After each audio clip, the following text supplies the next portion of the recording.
நான் மடியலாம், என் வார்த்தை மடியாது. நான் இன்று கூட இந்த நன்றி கட்ட பெரியவர்களுக்காக வாழ்ந்து கொண்டு வரவில்லை. இதோ எனக்காக உயிர் கொடுக்க காத்துக் கொண்டிருக்கிற ஒவ்வொரு இளைஞனின் ரத்தத்திலும் என்னுடைய உணர்வு ஊறிக்கொண்டிருக்கிறது.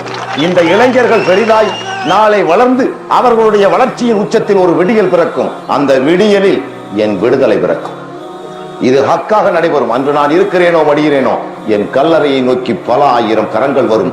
கனிவான இதயங்கள், நேர்மையானவர்கள், அல்லாவின் நல்லடியார்களாக என்றவர் வருவார். அந்த இளைஞருக்காக இன்னும் 100 சிறைகள், இன்னும் 100 தடைகள், இன்னும் 1000 சிலுவைகளை நான் ஏற்க சந்தோஷமாக இருக்கிறேன்.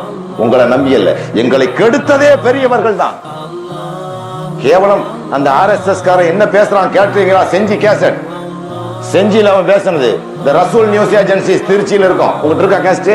போய் போட்டு கேளு. என்ன சொல்றான் தெரியுமா? மேடையில் ஏறிட்டு ஆறாவன் ராமதாஸ் இந்த சொல்ற அந்த ஆஜி மஸ்தான் இறந்தவுடன் புதுப்பேட்டையில் ஆஜி மஸ்தானுக்கு அஞ்சலி கூட்டம் போட்டது ஒரு காஃபீர் டாக்டர் ராமதாஸ். தெரிந்து